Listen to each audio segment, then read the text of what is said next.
Hey guys, we're live for Wake Up Wednesday. Hang on one second, I'm gonna shut my door.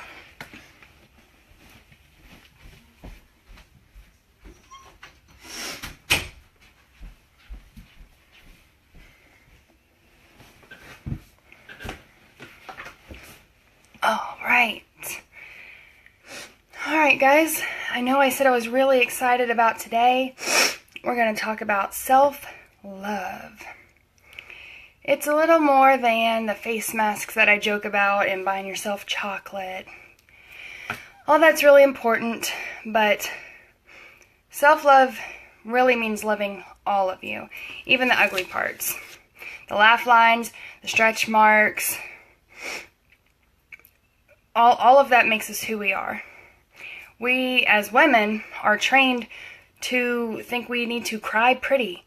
Guys are, raised to think they need to suppress their feelings and, don't cry, toughen up, it's not that bad. But as a society, we really have to push past that because it hinders us as with your soul growth, We're not here to not experience emotions. I know I've said that before, but it's so important. We're here to learn the hurt and the pain and the frustration, and telling someone just to shut it out, it's not beneficial. Hey Sherry, it's not beneficial. You don't learn anything from that. Having to cry pretty or wake up pretty or, always look right, always look put together. And I'm not saying go out and look like a bum, because self-love also means respect. Love and respect are almost synonymous terms. So you do have to respect yourself enough to, put yourself together, whatever that entails for you. Doesn't mean you have to have a full face of makeup and your hair's curled and you wear all the nice clothes and have designer stuff. But I really hate what there's two ends of the spectrum, and it doesn't feel like there's a lot of in between right now in our society. You're self-love, and there's one part of it where you always have to be done up. You have to look chic. You have to be put together. You have to have all your shit together. None of us have our shit together. Adulting is just like fumbling your way through and making sure you don't, hurt anybody or yourself, and you keep everything you've produced alive. So, but on the other end of it, and I'm not body shaming anybody, please do not think I'm saying that, but there's this other end of the spectrum where people are love yourself no matter what. You're beautiful no matter what. And that is true, but people have taken that out of context. Love yourself. Yourself is your soul, your spirit, who you are, not your body. This is just a vessel for us to be here. So you have to love yourself no matter what. If you're overweight for, whatever reason, maybe you binge eat, maybe you have PCOS, maybe you have a thyroid issue, maybe you kind of just fell off the wagon, whatever it is. Yes, you still have to love yourself no matter what. You, the person inside of the vessel. But at the same time, like I said, with love comes respect, and we have to respect our bodies. So these things that I see online where people are like morbidly obese, and they're like, I don't care, I'm fabulous, I love me. That's great, but you're loving the wrong part of you. You have to have a respect for yourself and keep yourself healthy. And that's the part of self-love when it's in the media that I get really frustrated about, because loving yourself, if you're not respecting your body and you're not taking care of your body, that's not love. That's, I don't even know what to call it.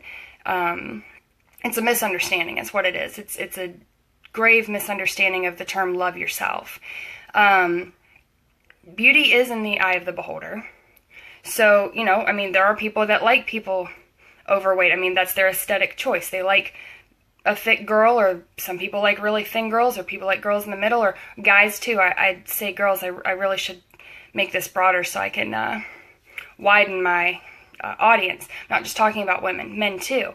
And that's fine, but don't misconstrue loving yourself for loving your vessel, and don't lose the respect. Hey Ashley! Don't lose the respect in the love. It is so important. Moving on from that, it's really all I have to say about that. I could go on for days, but I feel like I'm just repeating myself over and over because I really want people to get it. When you love yourself, you have to respect yourself too, and that means taking care of yourself. Additionally, with self-love, never ever leave your worth to someone else. Why would you give someone else that much power over yourself? You can't be constantly searching for gratification and affirmation in somebody else for your worth, because you have to find worth in yourself. And then you hold those people to the standard of which you have set. So you determine what your worth is, and then you find someone that agrees with you or that can appreciate you for what your worth is. And that's the internal. I'm not talking about the vessel again. It's not vain to be cautious and, be somebody that's really concerned with outward appearance. It's not vain. It's full rounded, as long as there's balance. Can't be all about the outside and nothing about the inside. You can have a pretty face but have a crap personality, or really feel shitty about yourself. Putting on makeup, that's the first start to making yourself feel better if you're feeling really low, but that has to lead to or come from a place within it. It's not about the vessel. Worth comes from love and respect. They're all synonymous in a way. Guys, you have to love yourself too. Women can't fill that void. A lot of, you have either the guy that's all about his mom. They say when you're in a relationship, guys, you want to see how a girl has a relationship with her dad, and girls, you want to see how a guy has a relationship with his mom. That's great. But when a mama's boy moves on and he goes and finds a life partner, she can't fill that void. Yeah, your mom, guys and girls, your mom is always going to be your biggest fan. At least I hope so. I know there's situations where people don't have that opportunity, but in the instances where you do have a good relationship with your mom or your dad, they're always going to be your biggest fan, right? So you always have that constant affirmation growing up as a kid and a teenager. Your parents are always rooting you on, or maybe not a parent, but your guardian or whoever raised you. They're always rooting you on, telling you that you're the best, you're going to do great.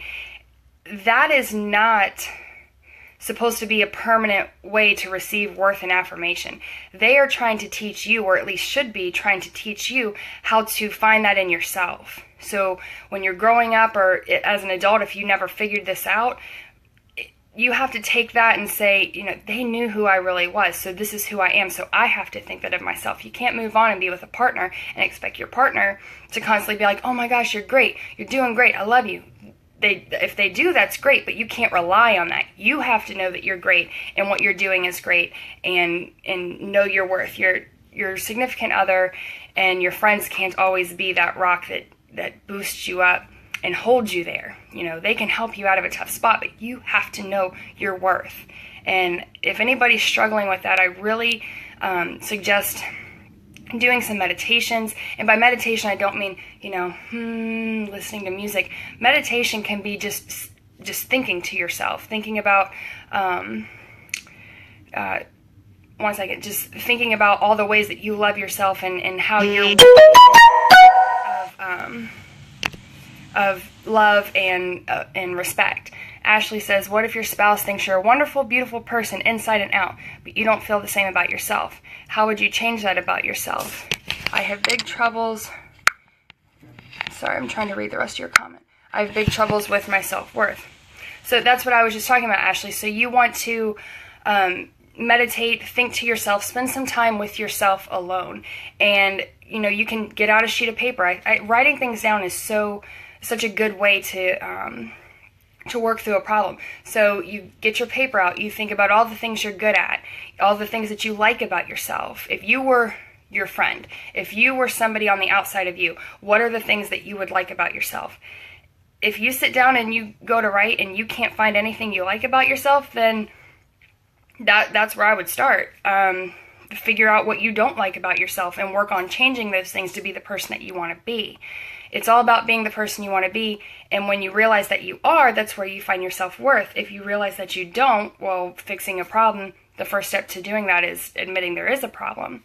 So I would suggest, getting a notebook, paper, sitting down with yourself and really thinking about, all the things that you do, that you're good at, that you love, if you're a good friend, if you're the kind of person that would do anything for somebody, leave in the middle of the night if they needed you, if you're a good cook, if you're a good mom, those are things that you write down. And I think a big reason why people lack self-worth is because they set their bar way too high. And that's something that I work a lot with people in my counseling and my life coaching. People set these ridiculous, unreachable, unrealistic goals for themselves. One of the women that I life coach with told me she was feeling not unworthy, but not good enough because she wasn't visiting her grandmother. And I say, well, that's a little unrealistic in my opinion. Maybe call grandma once a week and visit once a month. You have to figure out why you're feeling unworthy and not good enough. Hope that answered your question. If it was too vague or if it didn't answer your question enough, then shoot me a PM after my video and we can talk more. Hey, Mom. Y'all, that is my number one fan right there. Michelle Dawn Martin. That's my mom, my best friend. I love her and I don't know what I'd ever do without her. And she is one of the biggest reasons why I know that I have so much self-worth and confidence and love and respect for myself, because she taught me that. And she's probably about to start crying now. Thanks, Ashley. I'm glad that resonated with you. But yeah, my mom is one of the biggest reasons that I'm confident in myself. She always taught me to be that way, never, had me recluse into my shell. She told me all the time when she was growing up she was really shy. She wanted to make sure I was never like that. Lucky for her, it's not even in my DNA. So, but she did. She did a lot of that for me, teaching me to love myself and be confident in myself. And she was always easy to talk to. And I hope all of you, you're awesome, Mom. I get it from my mama. I hope all of you have had somebody like that in your life, and if not, I'm here. PM me. I learned from the best. On my back of my sheet now, don't want to make this video too long. Be your own motivation. I know it's great to have kids and have that be your motivation. It's great to have motivation for your family, for your friends, for your fur babies, for your job, but you got to be your own motivation, because all of those things are removable. And it's so terrible to say, but you can lose your family, you can lose your kids, you can, lose your job. All of those things are not permanent. The only thing permanent in your life indefinitely until you pass and then you don't have a physical life anymore is you. You have to be your motivation. You have to be the reason that you get up. And that's not to say that your kids can't be the motivation for you to be your motivation. Now you can say, I'm going to be a great mom for me and for my kids. That's still your own motivation, okay? My next line said, because what happens if that person leaves? So that goes back to when I was talking about on the first page about giving somebody the power to hold your affirmation and your worth. If that person's out, I know. Give me a little thumbs up or a hey or a high five or something, or if you're watching the video afterwards, leave me a comment, because I can guarantee every person watching this video can attest to this. Who's been in a relationship where they thought this person was the one, that person left, and then you're sitting there like, who am I? I don't even know who I am anymore. What's my worth? There's no one here to tell me that I'm a great person. Those things happen. I've been there. The guy that I was with before I met my husband, we spent almost 3 years together. And when we broke up, I kind of sat back. I think I probably even called my mom. I was like, I don't even know who I am. Like, who am I? Like, I made that person my whole world because they were the one giving me the affirmation and the worth in myself that I thought I needed from that one person. And then that person goes and you're sitting there like an empty shell because you're just this vessel with nothing inside of you to prove your worth because you were getting it from them. You have to build that up inside yourself. My next line, I'm just keeping right on track. It says, why do we live our lives for our partners, our friends, or our family instead of ourselves? It's not selfish to live for yourself. Take time for yourself and be conscious about your self-worth. It's not selfish. And if it is, if you want to call it selfish, then it's not a bad selfish. We have to live our lives for ourselves first. It's like when you ride an airplane and the plane's, crashing or having issues, and they always say, put your mask on first. If you don't take care of yourself and you don't have self-love for yourself, how are you going to give love to anyone else? And if you do, it's going to drain you, because you're going to give everything you have to everyone else. Then you're going to have nothing for yourself. And the second you have no one to give or help, what are you going to do? What are you going to feel? I have helped people in therapy with that exact problem. They're givers. I call it baby bird syndrome. You always want to fix somebody, always want to help somebody. But that gives you temporary satisfaction, because I'm helping them, that makes them feel good. But as soon as they're gone or the issue is solved, what's here? There's nothing here. You're not doing anything for yourself. You haven't done anything to make yourself feel good. You got gratification from helping someone, and that's great. But you have to do that for yourself too. Let's see. I know a friend.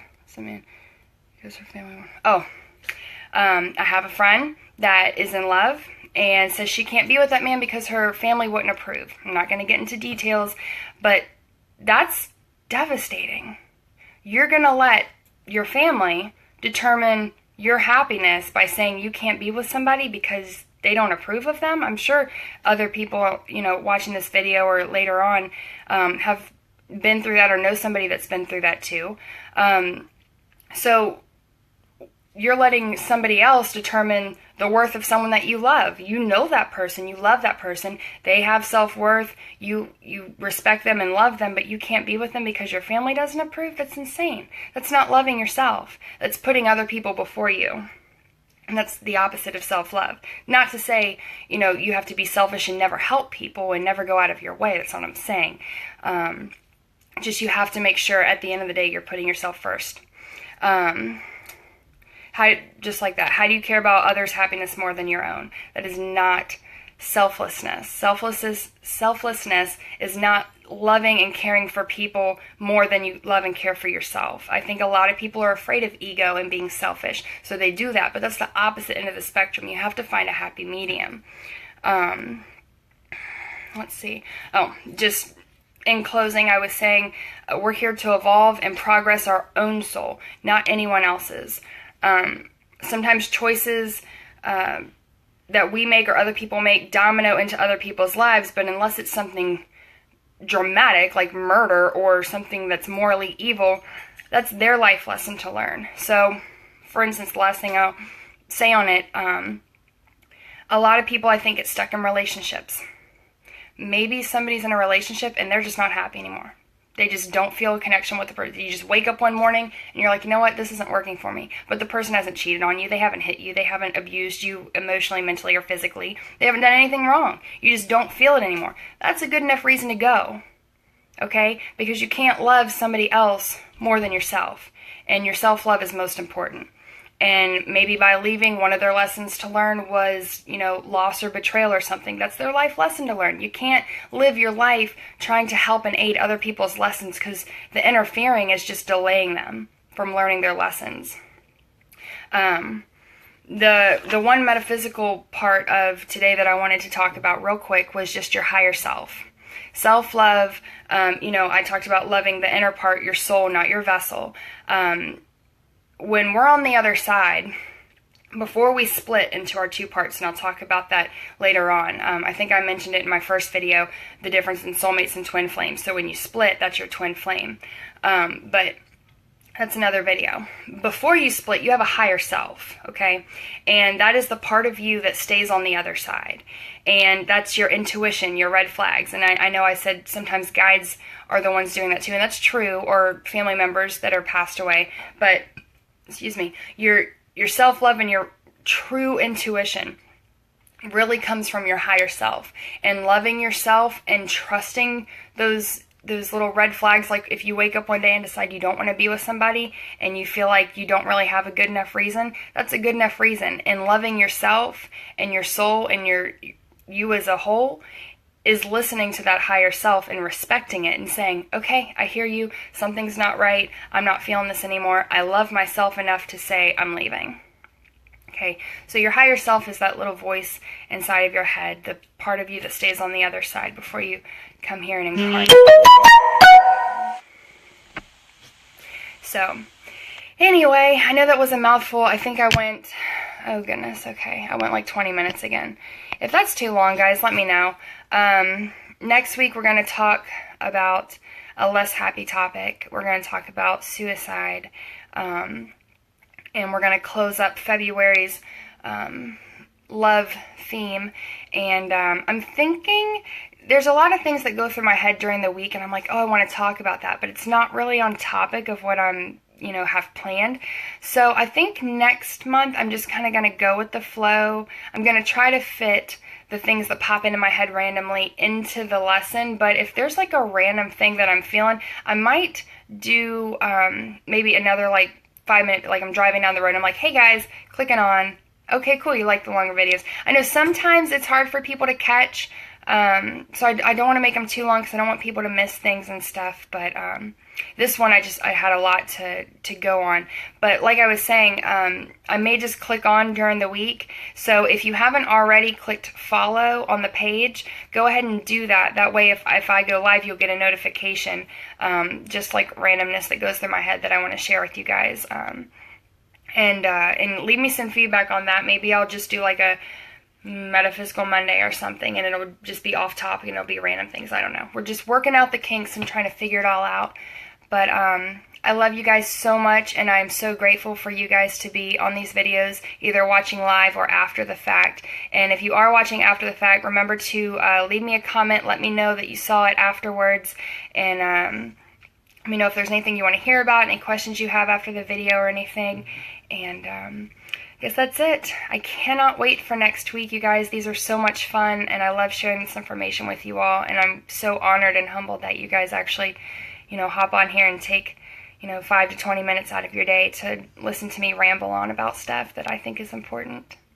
So I send you all lots and lots of love and light, and I hope you took something from this that was beneficial or something that maybe you can pass on to a friend. Share the video. You're more than welcome to share the video. Share the page, like it, follow it, and I will talk to you guys again on Wednesday. I love you all so much. Love and light.